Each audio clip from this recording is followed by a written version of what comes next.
법운 천사의 명상 에세이. 참선과 명상 수행자는 숙지해야 합니다.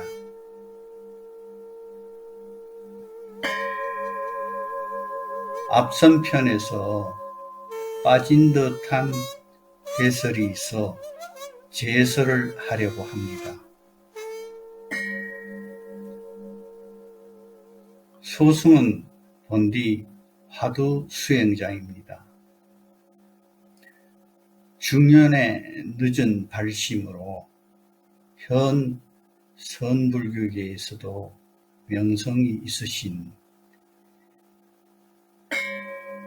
대선사 어르신을 인연으로 뜬모를 화두 하나에 의지하여 2년여 용맹정진 후에 힘을 얻었습니다.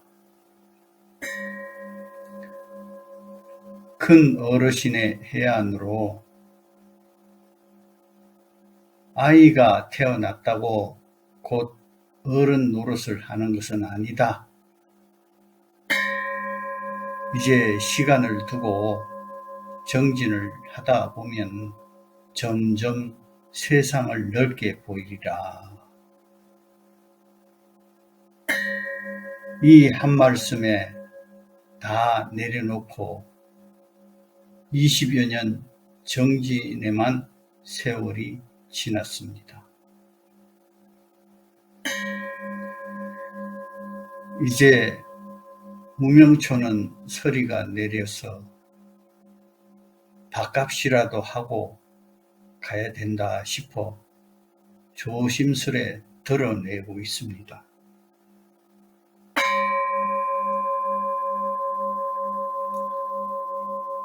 현존하신 어르신께 누가 될까 염려되기도 하면서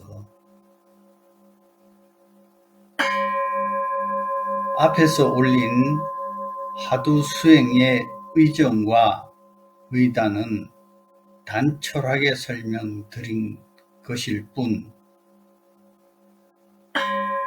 잘못 오해하면 오히려 방해가 될 수도 있기에 제 영상을 올리기로 하였습니다. 결과만 보면 과정의 디테일은 생략되므로 실삼 실수에서는 조급함이 생겨 이 일을 거르칠 수 있기 때문입니다.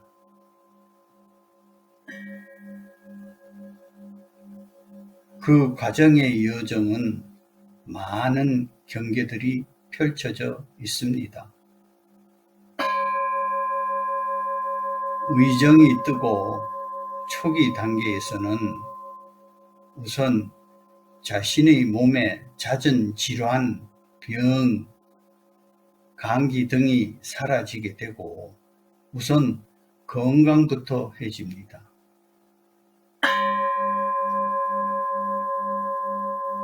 의정이 더 깊어지면 깊은 곳에 있던 전생업들이 올라오기 시작하고 스크린처럼 지나갑니다.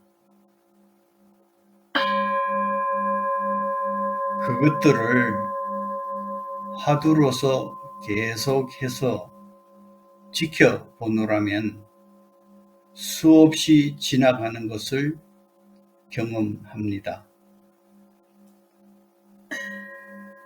그러다 보면 점점 흐려지고 사라져감을 알 수 있습니다. 그 중에 자신이 맑아지고 마음이 밝아지는 것을 경험을 하게 됩니다.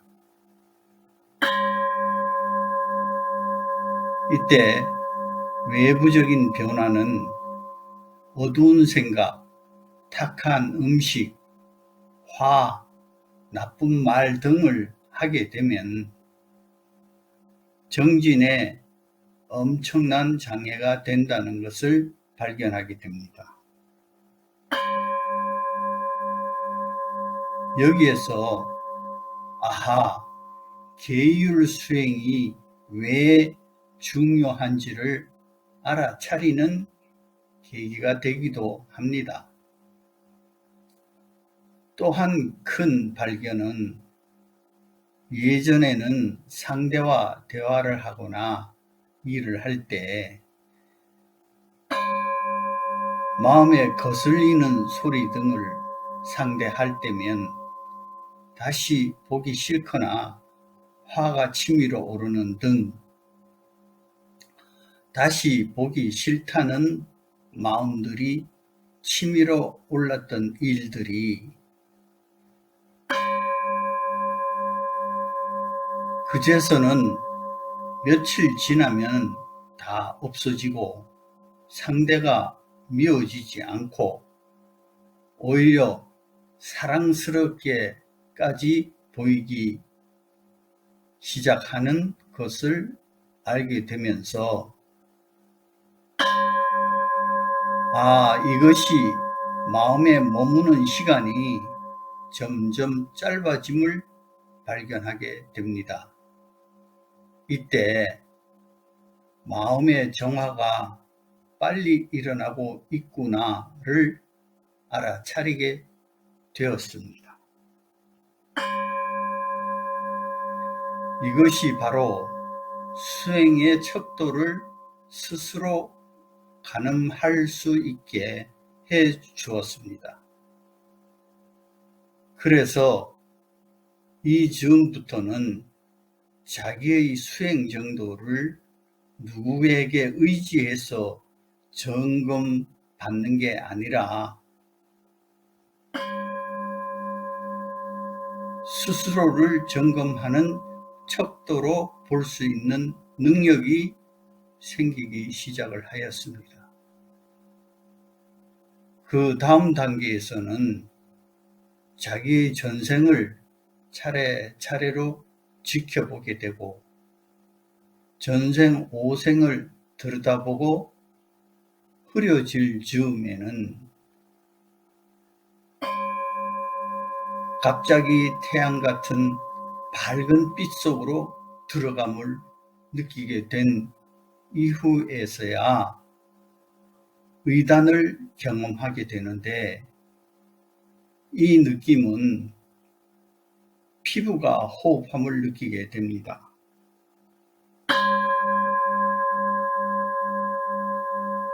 들이쉼은 거의 끊어지고 뇌심만 약간씩 생기는 현상을 바라보게 됩니다.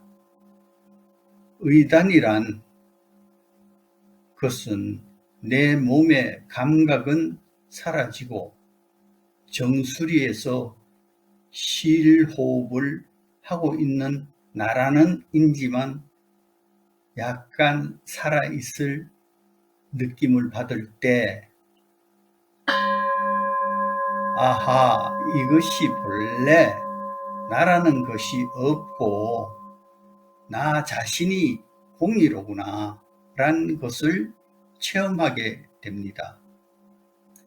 그러나 이것이 전체의 알아차림이 아니란 것은 이후 한 달 여정이 더 지난 후 안 것 중에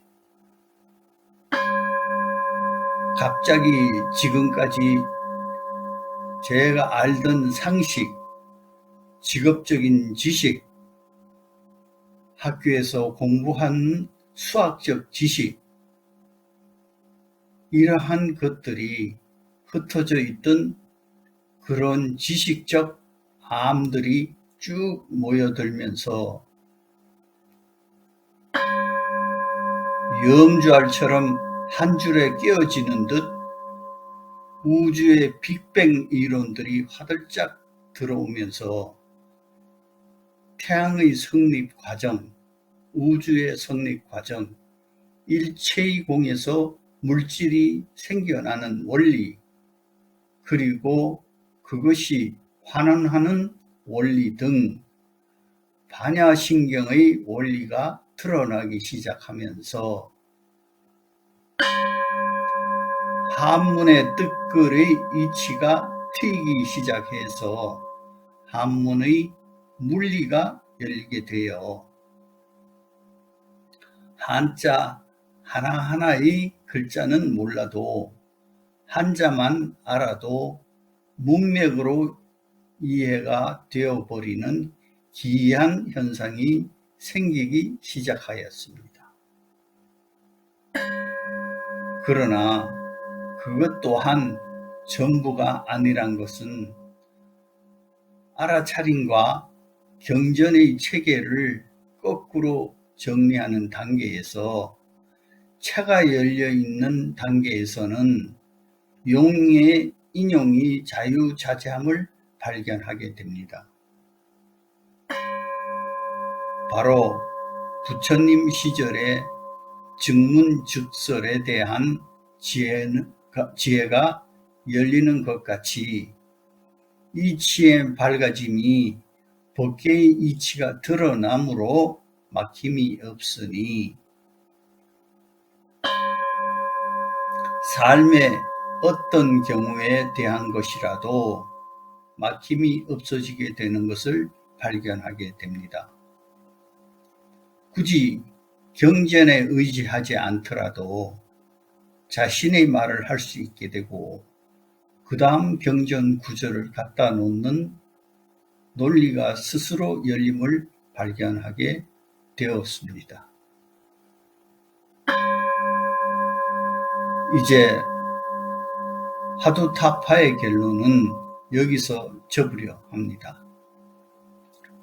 이어서 3편에서는 명상을 연구하기 위해 직접 네팔 고행가, 인도 파욱, 미얀마 파욱 등 체험한 경험과 히말라야 중턱, 이천고지 수행 경험 등 참선과 연결한 명상 수행 방법에 대한 비교 분석을 하면서 그 차이점이 무엇인지 말씀해 보도록 하겠습니다.